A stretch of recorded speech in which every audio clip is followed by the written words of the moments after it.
Welcome back. बात चल रही थी प्रॉब्लम सॉल्विंग स्टेप्स की। Step number 1 defining a problem, इसके बारे में हम बात कर चुके हैं। Step number 2 understanding a problem, इसके बारे में भी हम बात कर चुके हैं। शुरू में जब हमने बात की थी प्रॉब्लम सॉल्विंग की, तो हमने ये डिस्कस किया था कि प्रॉब्लम सॉल्विंग एक ऐसा प्रोसेस है जिसमें हम सबसे पहले तो अपनी जो प्रॉब्लम है उसको क्लियर करते हैं, उसकी अंडरस्टैंडिंग क्लियर करते हैं, और उसके बाद हम उसके सोल्यूशन की तरफ जाते हैं, और पॉसिबल सोल्यूशन में से भी बेस्ट सोल्यूशन की तरफ जाते हैं।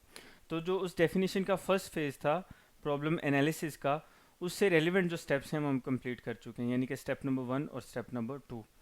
आज हम बात करेंगे स्टेप नंबर 3 के हवाले से, that is planning a solution.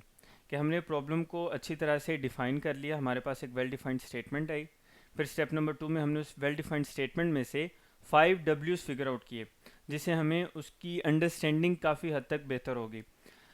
अब हम जा रहे हैं सॉल्यूशन की तरफ। तो सॉल्यूशन की तरफ जाने से पहले सबसे पहले हमें उस सॉल्यूशन को प्लान करना होता है। अब सॉल्यूशन प्लानिंग में सबसे इम्पोर्टेंट चीज़ क्या है? You have to formulate a plan. आपको एक प्लान बनाना है जो आपको ये बताए कि किस तरह से आप इस प्रॉब्लम को सॉल्व करेंगे। तो प्लानिंग बहुत इंपॉर्टेंट है, और इस प्लान में जो सबसे इम्पोर्टेंट एस्पेक्ट है, सबसे अहम तरीन चीज़ है, वो ये है कि आपने राइट स्ट्रेटजी फाइंड आउट करनी है प्रॉब्लम सॉल्विंग के लिए। अब ये राइट स्ट्रेटजी वेरी करती है, हर प्रॉब्लम के अगेंस्ट कोई और राइट स्ट्रेटजी होगी। एक प्रॉब्लम में हो सकता है उसके अगेंस्ट एक स्ट्रेटजी काम कर रही हो, जबकि प्रॉब्लम चेंज होगी तो हो सकता है उसके लिए वो स्ट्रेटजी काम ना करे। तो आपको ये देखना है कि प्रॉब्लम किस टाइप की है, क्या प्रॉब्लम है, और उसके हवाले से कौन सी स्ट्रेटजी आप इम्प्लीमेंट करेंगे तो आपको उस प्रॉब्लम का सोल्यूशन मिल सकता है। तो यानी अगर हम सिंपल बात करें तो प्लानिंग का सोल्यूशन में जो सबसे इम्पोर्टेंट चीज़ है, इस प्लान जो हम प्लान क्रिएट करेंगे, वो है कि आप स्ट्रेटजी क्या क्रिएट करने जा रहे हैं अपनी उस प्रॉब्लम को सॉल्व करने के लिए। अब हमारे पास कुछ कॉमन स्ट्रेटजीज़ हैं, उनकी हम बात कर लेते हैं। 4 कॉमन स्ट्रेटजीज़ हैं जो बहुत ज़्यादा पॉपुलर हैं जब हम सोल्यूशन प्लानिंग की तरफ जाते हैं, जिसमें डिवाइड एंड कंकर है, गेस चेक एंड इम्प्रूव है, एक्ट इट आउट है, और प्रोटोटाइप हैं। ये 4 बेसिक स्ट्रेटजीज हमारे पास मौजूद हैं। तो हम डिटेल में इनके बारे में बात करेंगे कि कौन सी स्ट्रेटजी किस सूरत में हम इम्प्लीमेंट करेंगे और उसका हमें क्या फ़ायदा है। तो सबसे पहले हम बात करते हैं डिवाइड एंड कंकर स्ट्रेटजी की। इस वक्त जो इमेज आपके सामने यहाँ पे शो हो रहा है, शायद आपको ये लगे कि इसका कंप्यूटर साइंसिस से क्या लिंक है। ये इमेज यहाँ पे सिर्फ ये शो कर रहा है कि आपके पास कुछ खेत हैं और उनमें आपने वर्किंग करनी है, तो बजाय इसके कि आप एक बड़े रकबे पे रैंडमली आप वर्किंग शुरू कर दें, काश्तकारी शुरू कर दें, उसकी बजाय आप क्या करते हैं कि उसको चंक्स में, उसको पार्ट्स में डिवाइड कर लेते हैं। सेम यही चीज़ अप्लाई होती है जब हम प्लानिंग और सोल्यूशन में, अगर आप डिवाइड एंड कंकर स्ट्रेटजी की तरफ जाते हैं अपने प्रॉब्लम को सॉल्व करने के लिए स्ट्रेटजी अडॉप्ट करने के हवाले से। डिवाइड एंड कंकर स्ट्रेटजी में क्या करते हैं कि हमारे पास एक मेजर प्रॉब्लम है, एक बड़ी प्रॉब्लम है, हम उसको छोटी छोटी प्रॉब्लम में डिवाइड कर देते हैं। सोल्यूशन नहीं उसका दे रहे, हम उस प्रॉब्लम को छोटी छोटी प्रॉब्लम में डिवाइड कर रहे हैं। आप कह सकते हैं हम उसको सब प्रॉब्लम में डिवाइड कर रहे हैं। फ़ायदा क्या होता है, ये हम डिवाइड एंड कंकर स्ट्रेटजी क्यों यूज़ करते हैं? फ़ायदा में ये होता है कि आप, अगर एक पूरी प्रॉब्लम है उसको सॉल्व करना मुश्किल है, लेकिन अगर उसी प्रॉब्लम के आप पार्ट्स बना देंगे, सब प्रॉब्लम बना देंगे, तो उसको सॉल्व करना, उसके स्पेसिफिक पार्ट को सॉल्व करना काफ़ी ज़्यादा आसान हो जाता है। एक बेसिक सी एग्जांपल लेते हैं, आपको इस चीज़ से भी आइडिया हो जाएगा कि मिसाल के तौर पे आपको एक टास्क दिया जाता है कि आपने एक सॉफ्टवेयर डेवलप करना है कैलकुलेटर का। तो कैलकुलेटर एक मेजर प्रॉब्लम है, तो आप क्या करते हैं, एक ये है कि आप रेंडमली उस पर वर्किंग शुरू कर दें। दूसरा तरीका कर क्या है, अगर आप उस पर डिवाइड एंड कंकर स्ट्रेटजी अप्लाई करें तो आप क्या करेंगे, उसके सेगमेंट्स बना देंगे कि ये सॉफ्टवेयर है, इसका एक सेगमेंट है जो एडिशन करवाएगा, एक सेगमेंट है जो मल्टीप्लिकेशन करवाएगा, इसी तरह से एक सेगमेंट सब्ट्रैक्शन और डिवीजन करवाएगा। तो हमने क्या किया, उसके ऑपरेशंस के अकॉर्डिंगली या उसकी नेचर के अकॉर्डिंगली हमने उस एक प्रॉब्लम को 4 सब प्रॉब्लम में डिवाइड कर दिया। अब एक प्रॉब्लम को सॉल्व करना और मैनेज करना काफ़ी इजी है एज़ कम्पेयर टू कि अगर हम सारी प्रॉब्लम्स एक ही दफ़ा में उनके सोल्यूशन की तरफ जाना शुरू कर दें। तो ये फ़ायदा है हमें डिवाइड एंड कंकर स्ट्रेटजी का। उसके बाद सेकंड स्ट्रेटजी जो हम यूज़ कर सकते हैं वो है गेस चेक एंड इम्प्रूव। अच्छा, guess check and improve strategy में क्या होता है, हमारे पास यहाँ पे 3 फेजेस हैं जिनमें हम काम करते हैं। पहला फेज ये होता है कि डिज़ाइनर ये गेस करता है कि इस प्रॉब्लम का सोल्यूशन क्या होगा। फिर जो उसने सोल्यूशन गेस किया होता है उसकी करेक्टनेस चेक करते हैं कि क्या जो हमें रिक्वायर्ड रिजल्ट्स हैं अगर हम इस स्ट्रेटजी की तरफ जाते हैं या ये वाला सोल्यूशन अगर हम इस्तेमाल करते हैं तो जो हमें रिजल्ट्स रिक्वायर्ड हैं क्या हमें वो रिजल्ट्स मिलते हैं या नहीं मिलते, ये सेकंड फेज़ है उसका।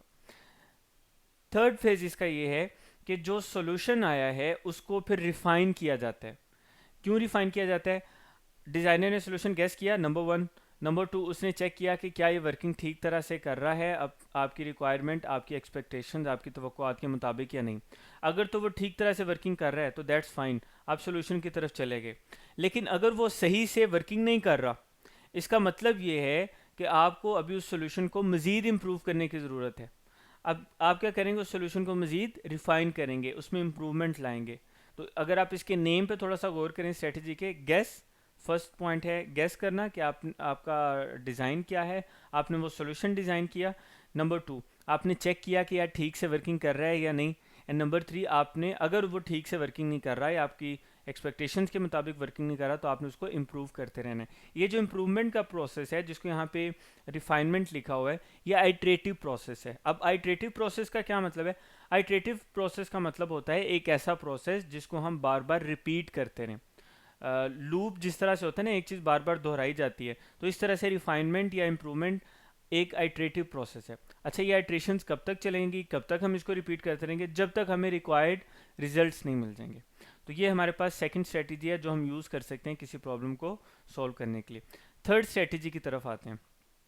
थर्ड स्ट्रेटजी आप ये अडॉप्ट कर सकते हैं कि आपकी जो प्रॉब्लम है उससे रेलेवेंट आप टू डू टास्क की एक लिस्ट बना लें और उसमें ये तरतीब से लिख लें कि कौन कौन से टास्क हैं जो आपको परफॉर्म करने हैं।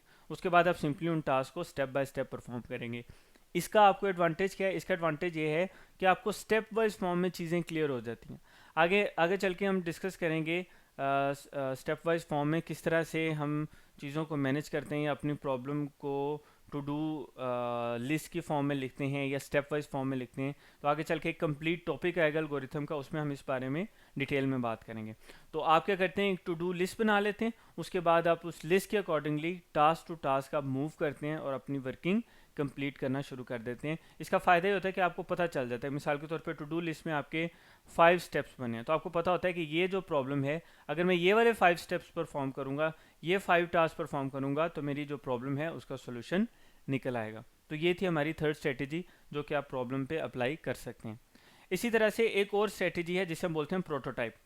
प्रोटोटाइप में क्या किया जाता है कि प्रॉब्लम सामने रखी जाती है और उस प्रॉब्लम के अगेंस्ट एक पिक्टोरियल रिप्रेजेंटेशन बनाई जाती है। पिक्टोरियल रिप्रेजेंटेशन मीन्स कि ग्राफिकल फॉर्म में, पिक्चर की फॉर्म में, ड्राइंग की फॉर्म में उसका सोल्यूशन प्लान किया जाता है या उसको ड्रॉ किया जाता है।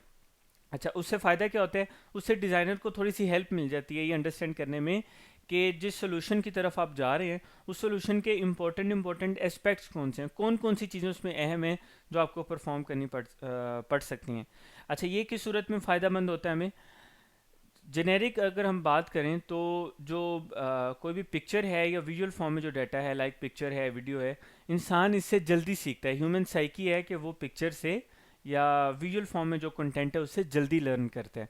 तो अगर बाकी स्ट्रेटजीज आपकी किसी प्रॉब्लम में इम्प्लीमेंट नहीं हो रही या नहीं चल रही, तो आप उस पर प्रोटोटाइप स्ट्रेटजी अप्लाई करके देखें। उससे क्या होगा कि थोड़ा सा पिक्चर की फॉर्म में डाटा आएगा तो आपको उसको एनालिसिस करने में, उसके जो इंपॉर्टेंट एस्पेक्ट समझते हैं, अहम जो उसके मामलात हैं, उसके टास्क हैं, उनको समझने में आपको काफ़ी ज़्यादा इसमें मदद मिल जाती है। तो ये फोर्थ हमारे पास एक पॉपुलर स्ट्रेटजी थी जो हम यूज़ कर सकते हैं अपने सोल्यूशन को प्लान करने के हवाले से। अब क्वेश्चन यहाँ पे ये है कि ये 4 स्ट्रेटजी हैं, क्या ये हम 4 की 4 स्ट्रेटजीज अप्लाई करेंगे किसी प्रॉब्लम को सॉल्व करने के लिए? बिल्कुल नहीं। तो फिर इनमें से कौन सी स्ट्रेटजी हम अप्लाई करेंगे?